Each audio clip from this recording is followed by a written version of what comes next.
Quando Deus, Ele dá os 10 mandamentos a Moisés, na verdade, se você entender um pouco, o Velho Testamento tem mais de 300 mandamentos. Mas aqueles 10 são 10 fundamentos que a pessoa precisa ter muito claro na sua mente para dirigir e guiar a sua vida. Então, hoje eu vou falar de 12 fundamentos da vida cristã. Só existem os 12? Claro que não, existem mais. Mas esses 12 são a base. É onde você vai ter um norte. Se você é cristão, o que você deve fazer hoje? Ouvir e entender cada um dos 12. Por quê? Porque se um deles você não se encaixa, é o seu foco, o seu alvo a partir dessa noite.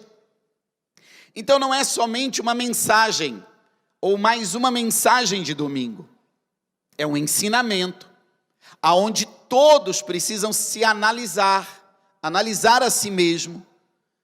Eu me encaixo nos 12, não, tem 2 aqui que eu não estou, tem 3 aqui, tem 11 aqui, não, estou brincando, né? Que eu não me encaixo. Se Deus nos deu uma palavra que 2022 é o ano das grandes conquistas, você só viverá grandes conquistas se você estiver firmado nos fundamentos da palavra de Deus. Amém? E eu quero compartilhar isso com você. Então é uma mensagem um pouco diferente, porque é um ensinamento. Mas não só um ensinamento, você precisa analisar a sua vida nos 12 fundamentos. Olha, esse eu não estou encaixando, então é o meu foco, os próximos dias, as próximas semanas, o próximo mês, eu vou focar nisso. Por quê? Porque eu preciso viver grandes conquistas em 2022. Eu quero liberar sobre a sua vida uma palavra profética. 2022 é o ano que os céus estão abertos sobre você e a sua casa, para que as grandezas de Deus se manifeste em toda a sua família e em todas as áreas da sua vida. Se é para você essa palavra, toma posse dela aí, em nome de Jesus. Amém. Primeiro fundamento de uma vida cristã: crer em Jesus como único Salvador. João capítulo 3, versículo 16 diz: porque Deus amou o mundo de tal maneira que deu seu Filho unigênito. O que é Filho unigênito? O único Filho.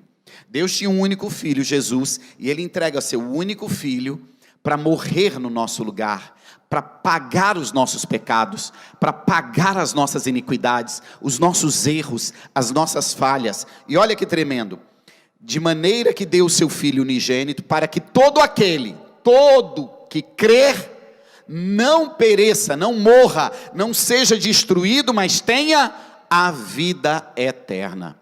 Eu e você somos salvos, não pelo que fizemos, não pelo que podemos fazer, nem pelo que faremos. Qualquer coisa que eu e você fizermos, não nos dá direito a alcançar a salvação. Eu e você somos salvos porque o Filho unigênito de Deus, Jesus, tomou os nossos pecados e as nossas iniquidades, arrancou de sobre nós, colocou sobre Ele. Ele vai à cruz do Calvário, Ele morre, Ele derrama o sangue dele. O sangue inocente paga os erros e as falhas dos culpados. E por essa justiça, Ele teve o direito de nos dar pela graça, gratuito, a salvação. Então diga isso: eu sou salvo, não pelo que eu fiz, mas por aquilo que Jesus fez. Então no momento que eu creio em Jesus, eu sou salvo. Mas eu não mereço. Sim, nem eu e nem você. E nada que possamos fazer nos tornará merecedores. Então eu e você somos salvos, porque todo aquele que nele crê será salvo. Então eu e você somos salvos por crer no sacrifício de Jesus, naquilo que Ele fez. Se eu e você cremos, Então eu sou salvo. Eu e você somos salvos por aquilo que Ele fez e não por aquilo que nós fizemos. Então nós somos salvos instantaneamente, porque não merecemos, mas somos pela graça. Só que aí começa um processo de transformação de vida. Segundo fundamento, ser batizado nas águas. Gálatas 3:26, porque todos sois filhos de Deus pela fé em Cristo Jesus. Depois que aceitamos a Jesus como Senhor e Salvador, Jesus deixou de ser o unigênito, o único filho de Deus, e passou a ser o primogênito, o primeiro filho de Deus, porque todo aquele que crê em Jesus e recebe a Jesus como seu Salvador, se torna filho de Deus por adoção. Então, porque todos sois filhos de Deus pela fé em Cristo Jesus, porque todos quantos fostes batizados em Cristo, já vos revestistes de Cristo. Ou seja, eu e você, quando aceitamos a Jesus, nós precisamos ser batizados. O batismo, ele é o símbolo daquilo que fizemos no mundo espiritual. Quando você desce as águas, ali é sepultado o velho homem, o homem que vivia em pecado, e levanta uma nova criatura em Cristo Jesus. O batismo é um ato público da remissão dos seus pecados, por aquilo que Jesus fez. A Bíblia diz, quem crer e for batizado será salvo. Às vezes, eu ouço dentro da igreja algumas pessoas dizerem assim, pastor, eu ainda não senti de ser batizado. Isso não é sentimento, isso não tem nada a ver com sentimento, isso tem a ver com obediência. Se você crê em Jesus, você deve ser batizado, e todo aquele que crer e for batizado será salvo. É impossível alguém dizer, eu sou cristão, e ele não crê em Jesus, e não é batizado. Terceiro fundamento, buscar o batismo com o Espírito Santo.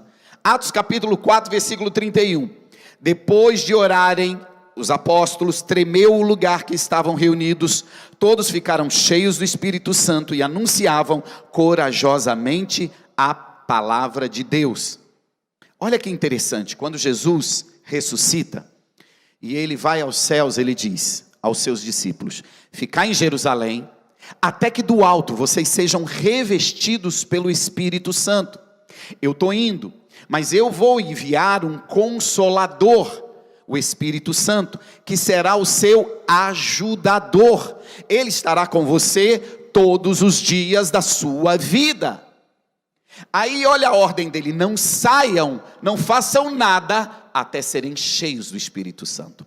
Então no momento que eu aceito a Jesus, no momento que eu sou batizado nas águas, eu preciso buscar o quê? Ser cheio do Espírito Santo, o batismo com o Espírito Santo, ser encharcado, inundado pelo Espírito Santo. Por quê? Porque quando Jesus me salva, Ele vem e limpa a minha vida, e Ele chama de casa. Então a minha casa fica limpa e decorada para receber o Espírito Santo. Aquilo que saiu da minha vida, da sua vida, a Bíblia diz, e aqueles espíritos malignos que saíram da sua vida, que te atormentava, ronda pela terra, voltando olha, vê a casa vazia e ornada, e vê que ela está vazia, ele chama mais 7, e o segundo estado é 7 vezes pior. Você aceita Jesus e é batizado, você precisa encher a sua vida com o Espírito Santo. A presença de Deus na terra é através do Espírito Santo. A minha vida e a sua, para ter direção, para guiar, para acertar, quem nos conduz é o Espírito Santo. É o Espírito Santo que habita dentro de mim, dentro de você. É o Espírito Santo que fala conosco aquilo que Deus quer falar conosco. É o Espírito Santo que acende a luz vermelha quando a gente está perto de fazer alguma coisa errada. É o Espírito Santo que nos dá paz, que acende a luz verde para a gente seguir e prosseguir naquilo que a gente precisa. Ou seja, eu e você como cristãos precisamos ser cheios do Espírito Santo. A igreja tem um retiro de final de semana chamado Encontro com Deus. Lá no Encontro com Deus tem um momento específico só para ministrar e orar, para sermos batizados, cheios do Espírito Santo. Você precisa ter isso como meta na sua vida em 2022. Quarto fundamento, cursar as escolas bíblicas para conhecer os princípios cristãos. 2 Timóteo 3,16, toda a escritura é inspirada por Deus e útil para ensino, para repreensão, para correção, para a instrução da justiça, para que o homem de Deus seja apto e plenamente preparado para toda boa obra. A Bíblia, ela foi inspirada pelo Senhor Deus. Ela é o nosso manual, o nosso guia. Quando você aceita Jesus, não adianta você ficar frequentando uma igreja. Você precisa estudar a Bíblia. Nós temos escolas, vários tipos de escolas. A primeira é uma escola chamada Escola de Princípios, para aprender e entender os princípios da palavra de Deus. Esse texto diz que a palavra de Deus nos corrige, nos exorta, nos consola, nos ensina, nos prepara, para nos tornarmos plenos para as boas obras. Ou seja, você quer prosperar em 2022? Quer viver um casamento próspero? Quer ter filhos abençoados? Quer ter uma vida profissional e financeira abundante, de sucesso? Quer ter uma vida plena, social, de alegria, paz e gozo? Você precisa conhecer os princípios da palavra de Deus. São os princípios da palavra de Deus que te dão um norte, que te dirigem, que te guiam. Ou seja, eu sou cristão, eu estou numa igreja, mas eu nunca estudei a Bíblia. Não adianta. A Bíblia é nosso manual, é a nossa direção. A Bíblia é o que nos conduz, é o que nos fortalece. O salmista diz: guardei a tua palavra no meu coração, para não pecar contra ti. É a Bíblia que nos guarda, nos protege. Está cheio de pessoas frequentando uma igreja que poderia ter a sua vida em todas as áreas plena, abundante, porque esse é o propósito de Deus, que você viva nessa terra uma vida abundante, mas não tem por quê? Porque não conhece os princípios da palavra de Deus. Quinto fundamento, ser fiel a Deus nos seus dízimos. Gente, esse versículo, toda vez que eu leio ele, eu digo, é um versículo que não precisa explicar, é só ler. Ele é tão óbvio que é só ler. Deus diz assim: eu te dou condições de ganhar 100% de tudo que você recebe. Eu quero te abençoar, eu quero fazer algo extraordinário na tua vida, mas eu quero uma relação de fidelidade com você. Então pegue a 10ª parte de tudo que eu permito você receber e ganhar, e traz como fidelidade na minha casa. Assim eu vou estabelecer com você uma relação de fidelidade. Não tem como uma pessoa dizer que é cristão e não é fiel a Deus. Não tem como você dizer que você é casado se você não é fiel à sua esposa ou ao seu marido. Você pode até ser casado, mas é um casamento destruído que vai acabar. A relação, ela está fundamentada e baseada em uma coisa chamada fidelidade. Então Deus, Ele diz: eu te dou condições de ganhar tudo que você tem na sua vida. Basta 3 minutos sem oxigênio, você morreu. Basta 3 dias morto, você já está em decomposição e fedendo. Sou eu que te mantenho vivo, que te sustento, que abro as portas, que crio oportunidades, que trago à existência o que você precisa. Agora estabeleça uma relação de fidelidade comigo. Eu vou ler o versículo. Olha que coisa tremenda. Tragam a 10ª parte, o dízimo, todo ao depósito do templo, para que haja alimento em minha casa. Ponham-me à prova, diz o Senhor dos Exércitos. Se vocês fizerem isso, me prove, me coloca em prova. E vejam se não vou abrir as comportas dos céus e derramar sobre vocês tantas bênçãos que não terão onde guardar. Meu Deus, tem como explicar isso? Não precisa explicar. Se você estabelece uma relação de fidelidade comigo, se prepara. E outra, se quiser me coloca à prova, e vocês vão ver o que eu sou capaz de fazer. Eu vou abrir uma comporta, não é coisinha pequena não, é uma comporta. Vai desabar sobre você tantas bênçãos que você não vai ter aonde guardar. Levanta a tua mão assim e diga: 2022 é o ano das grandes conquistas. A minha fidelidade trará sobre a minha vida tantas tantas bênçãos que eu nem vou ter lugar para guardar. Oh, meu Deus, alguém entende isso? Sexto fundamento: evangelizar as pessoas da sua comunidade. Marcos 16:15. E disse-lhe: vão por todo o mundo e pregue o evangelho a todas as pessoas. Se você é cristão e nunca falou de Jesus para alguém, tem alguma coisa errada na tua vida. Não tem como. Não tem como Jesus entrar na sua vida, transformar a sua vida, te libertar, te dar alegria, te dar paz, te prosperar, e você não falar dele para outras pessoas. E entenda que isso é a missão de todo cristão. Está vendo ali aquele cartaz? Tem de um lado e tem de outro. Olha lá aquele texto, leia comigo, vamos lá. Mas busquem em primeiro lugar o reino de Deus e a sua justiça, e todas essas coisas lhe serão acrescentadas. Ou seja, busque a Deus e busque o propósito dele na sua vida, e tudo que você precisa, ele vai te acrescentar. A gente começou, nós temos 6 ministérios nessa igreja. A gente começou este mês um propósito chamado 20 vezes mais. Cada ministério, em 30 dias, vai trazer à igreja 400 pessoas novas. Não, você não entendeu. Não são os 6 que vão trazer 400. Cada um vai trazer 400. São 2.400 pessoas novas em 30 dias. Do dia 15 de fevereiro a 15 de março. 2.400 pessoas. Pregar o evangelho. Espera aí, se você é cristão e nunca falou de Jesus para os seus amigos, para quem mora na tua casa, para quem estuda na tua escola, para quem mora no teu condomínio, para quem trabalha com você, tem alguma coisa de errada na sua vida. E pior, se você não fala por quê? Porque tem vergonha? Há um texto na Bíblia terrível que diz: se você me negar diante dos homens, eu, Jesus, te negarei diante do meu Pai. Ou seja, se eu e você fomos salvos, se nós recebemos a Jesus e somos abençoados, a gente tem prazer em falar de Jesus, a gente tem prazer em trazer as pessoas para conhecer o nosso Deus.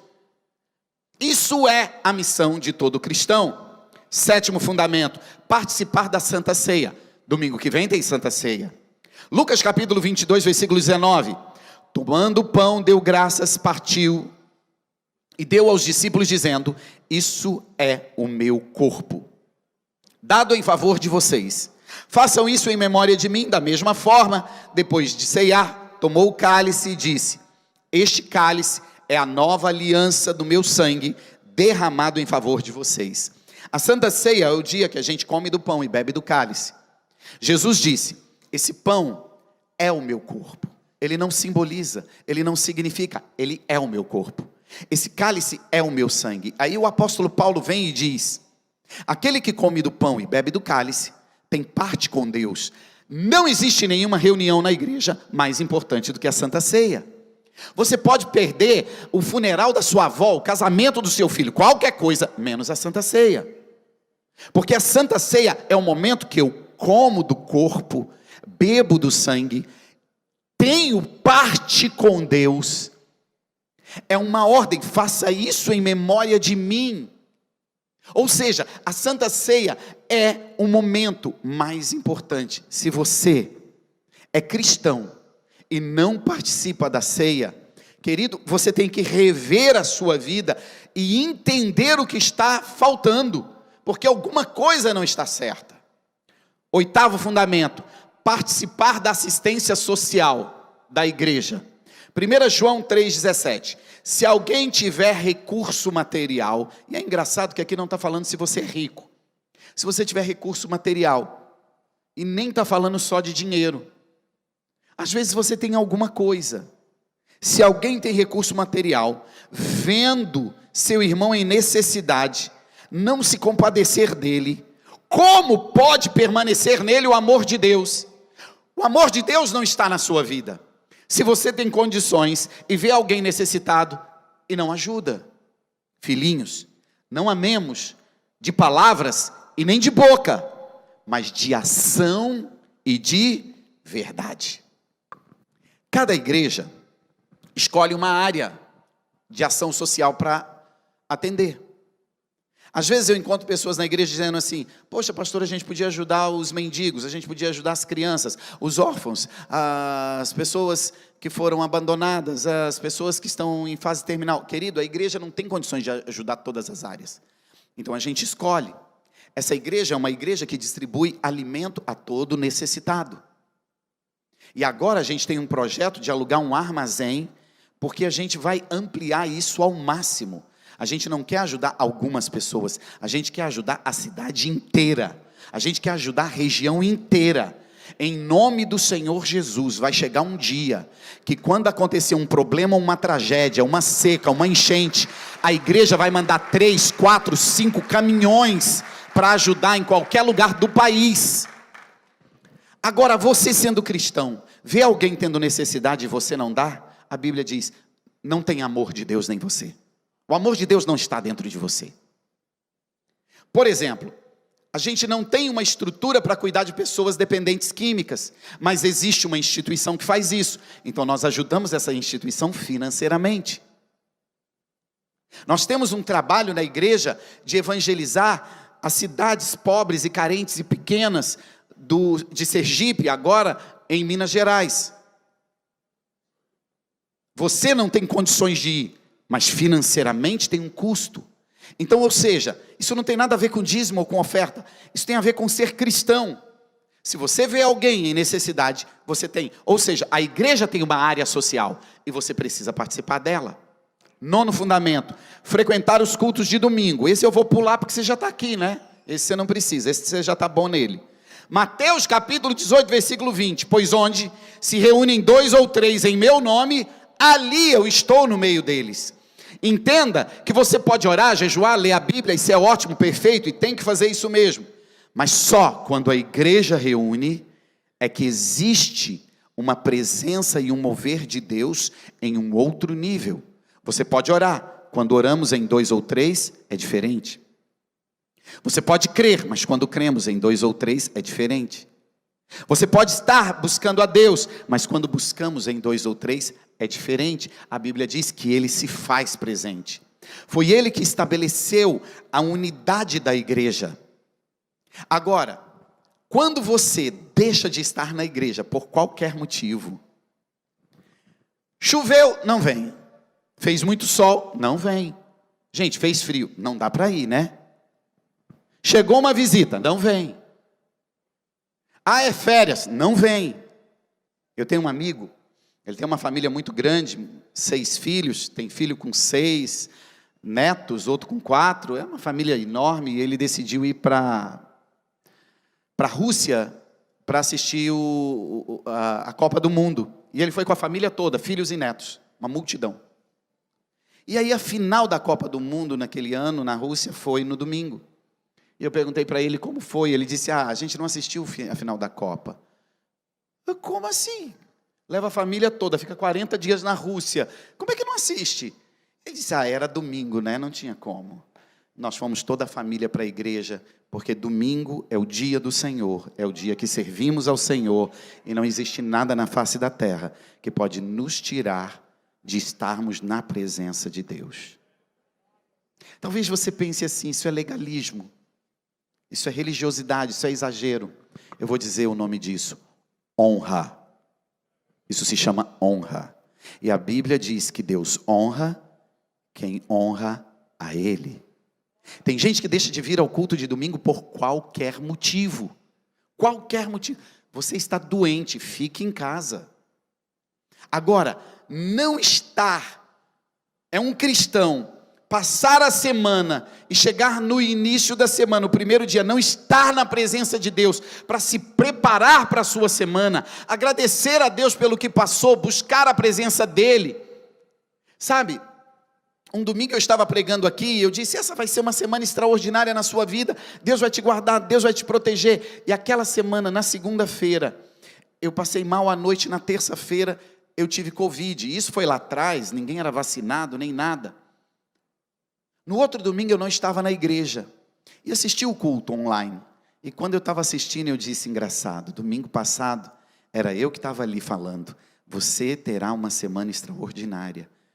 E essa semana eu estou com Covid, em quarentena, ainda era um tempo que a gente não sabia o que ia acontecer, pulmão e tanta coisa, e perde olfato, e aquela loucura toda. Eu disse, olha onde eu estou.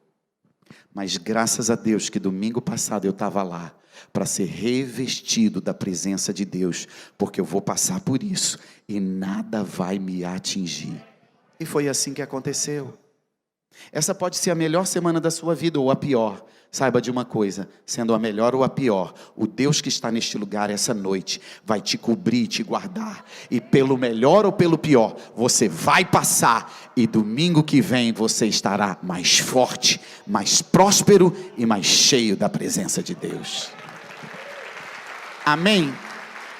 10º, ser fiel ao seu cônjuge e à sua família. Isso é dever do cristão. Efésios capítulo 5, versículo 31 diz assim: por essa razão o homem deixará pai e mãe e se unirá à sua mulher, e os dois se tornarão em uma só carne. Este é um mistério profundo, refiro-me, porém, a Cristo e à igreja. Portanto, cada um de vocês também ame a sua mulher como a si mesmo, e a sua mulher trate o marido com todo respeito. Olha que tremendo isso. Se você é cristão de verdade, você é fiel ao seu marido, você é fiel à sua esposa, você é fiel à sua família. Ei, ser fiel não é só não adulterar. Ser fiel vai além. Ser fiel é estar presente, é ouvir.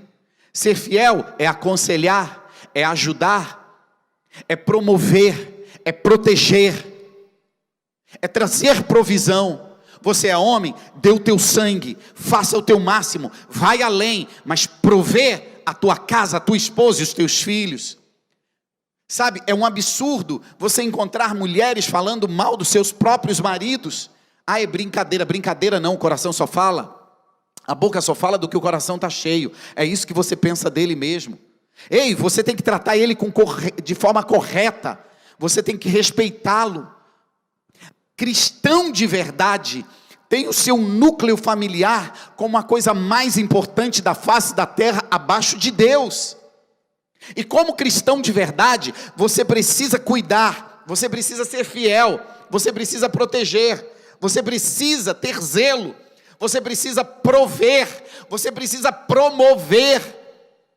Sabe, um cristão de verdade, ele vive longe da mentira, ele vive longe da pornografia, ele vive longe do adultério, ele é fiel, ele tem postura. 11º é a sequência disso: ser exemplo de caráter, de integridade e de honestidade. Mateus capítulo 5, versículo 16: assim brilhe a luz de vocês diante de todos os homens, para que vejam as suas boas obras e glorifiquem ao Pai de vocês que está nos céus. Quando as pessoas te vêem com integridade, com caráter, com retidão, com honestidade, sabe o que eles fazem? Isso aí é um cristão de verdade. O teu Deus é honrado com a tua atitude. O teu Deus é glorificado pela sua postura. Não tem como você ser cristão e viver na mentira, no engano. As pessoas têm que dizer assim: é com ele? Pode fazer negócio, não precisa nem assinar, a palavra dele ele cumpre. É com ela? Pode contar o que for, ela vai te aconselhar, ela vai orar, e da boca dela nunca vai sair uma palavra a teu respeito. As pessoas têm que olhar para você como cristão e saber que em você deposita caráter, integridade, honestidade. Isso é a atitude de obrigação de qualquer ser humano, mas do cristão muitas vezes mais. Sabe, me dá tristeza de ver pessoas dizendo: pastor, eu não contrato cristão.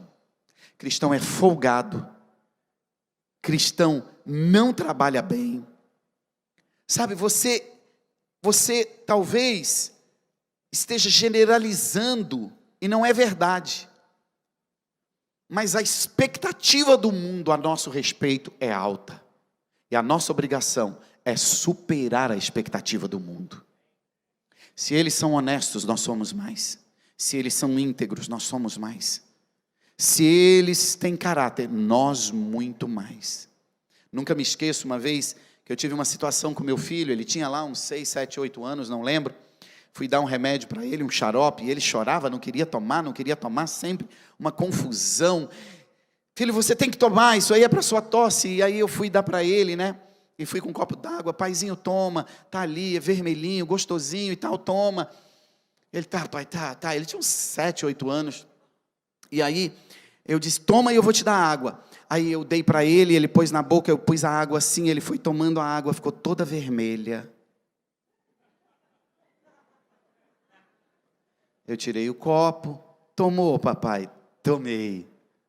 Ah, que bom, filho, que bom que você está aprendendo. Agora entende que o papai vai te explicar. O papai vai te dar uma surra agora. Eu tomei. Eu falei, escute, você vai apanhar, porque caráter é a coisa mais importante do mundo. Eu não quero nada de você. Eu sou pastor, você não é. Você não precisa ser absolutamente nada, desde que você sirva a Deus e tenha caráter. Peguei o copo e disse, você colocou na sua boca e cuspiu aqui dentro, está tudo vermelho. Você tentou me enganar, isso é falta de caráter. Isso é falta de honestidade. Ah, meu querido, tinha uns 6, 7 anos. E apanhou, doente. 3 chinelos na área pedagógica. Sabe a área pedagógica? 3. Morre não. Está aí. 22 anos, caráter, trabalha, honesto, só dá orgulho para mim e para a mãe dele. Por quê? 3 chinelos na área pedagógica. Caráter é ensinado dentro de casa. Se seu filho é mau caráter, ele é teu exemplo. 12º, vamos lá. 12º e eu termino. Demonstrar o amor do cristão, fazendo o que for necessário pelas pessoas. Isso é obrigação de todo cristão. 1 Pedro 4,10. Cada um exerça o dom que recebeu para servir aos outros. Diga, eu tenho um dom para servir pessoas. Todos nós temos um dom. Aquele de falar mal dos outros não é dom não, tá, filha? É coisa errada. Todos têm um bom dom. Todos nós temos uma habilidade de fazer alguma coisa. Um é engenheiro, o outro é médico, o outro é dentista, o outro é serralheiro, o outro é carpinteiro, o outro limpa, que é uma coisa de doido, o outro lava, o outro conserta, o outro sabe falar, o outro sabe ouvir, o outro sabe aconselhar, o outro sabe chorar junto. Todo mundo tem um dom. Todo dom é para servir as pessoas. Cada um exerce o dom que recebeu para servir os outros, administrando fielmente a graça de Deus em suas múltiplas formas. A graça de Deus, ela se manifesta em todos nós de formas diferentes. Para quê? Para servirmos. Para servirmos. A quem você serve? Quem você tem servido? Olha que culto legal. Igreja cheia, ar-condicionado na temperatura certa, iluminação, som, né? Álcool na porta, cadeira limpa. Meu Deus, os banheiros. Ei, você chegou aqui às 19 horas. Tinha gente aqui desde as 16 horas. Uau, que louvor maravilhoso. Eu senti a presença de Deus. Tinha gente aqui há 3 horas. Tinha gente limpando o banheiro, cuidando da porta, cuidando da iluminação, da multimídia, do som, das salas, dos banheiros, dos estacionamentos, abrindo. Você não viu ninguém, você entrou e teve um culto extraordinário, recebeu de Deus, foi abençoado, Deus falou com você, você foi embora, mas está cheio de gente te servindo. E você está servindo quem? Se a sua vida não serve para servir alguém, a sua vida não tem serventia para nada. A minha vida e a sua, ela só serve para servir. Jesus disse, se você quer ser o maior, sirva. Eu vim para servir e não para ser servido. Tem gente de fora que acha assim, pô, eu gostaria de ser pastor, olha lá, né? Todo mundo trabalhando para ele. Eu sou o que mais trabalho. Eu sou o que acordo mais cedo. Você não tem noção o que eu fiz esse final de semana por vocês. Amanhã começa um seminário de crescimento financeiro. segunda, terça e quarta, eu vou falar aqui por volta de 1h30, 2 horas sem parar.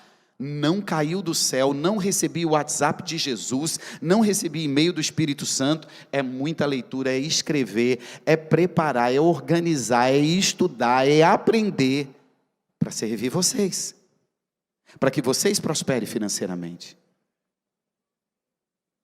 A quem você tem servido? Se você é cristão e não serve ninguém, você precisa de uma mudança de vida e precisa entender o que é ser cristão. Ontem eu passei aqui no final da tarde e estava tendo um negócio aí dos adolescentes. Como é que é o nome? Em Rede Academy. Os adolescentes organizaram uma escola, Academy, para treinar adolescentes para servir em todas as áreas. Tem algum vídeo aí? Que ontem eu vi um vídeo, tem? Pode passar aí? Passa aí, por favor.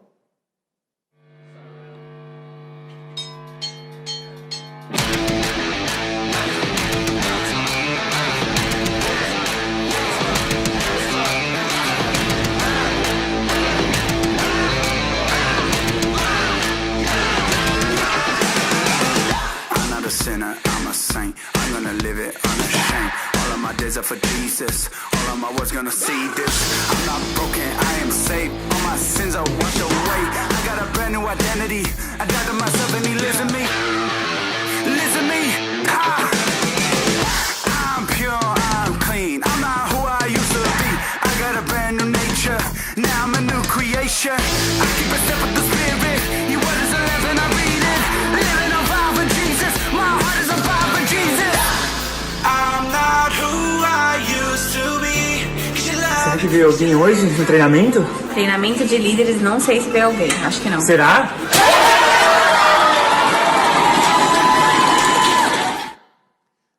É 75 adolescentes. Querido, preste atenção. Tu já está velho, aposentado. O que tu está fazendo da tua vida? Esperando a morte chegar? Vem para a igreja trabalhar. Vem ajudar, vem servir pessoas. Você é jovem, você tem força. Quer casar, quer ter filho? Ih, está sobrando força então, né? Está fazendo filho é porque está sobrando. Vem para cá ajudar, vem trabalhar, vem servir gente. Tem tanta coisa para ser feito aqui. Tanta coisa para ser feito. Não para o prédio, não para a instituição, para pessoas. Para pessoas. Esse final de semana o pastor Pedrinho fez uma cruzada em um bairro novo de Itajaí. Hoje eu vi a foto, que coisa extraordinária. Tinha lá, 30, 40 pessoas trabalhando, ajudando a pregar o evangelho. Se você é cristão e o que você tem não serve para servir alguém, você não é cristão. Você precisa conhecer a Jesus e ter uma mudança de vida. Eu tenho uma palavra de Deus para você.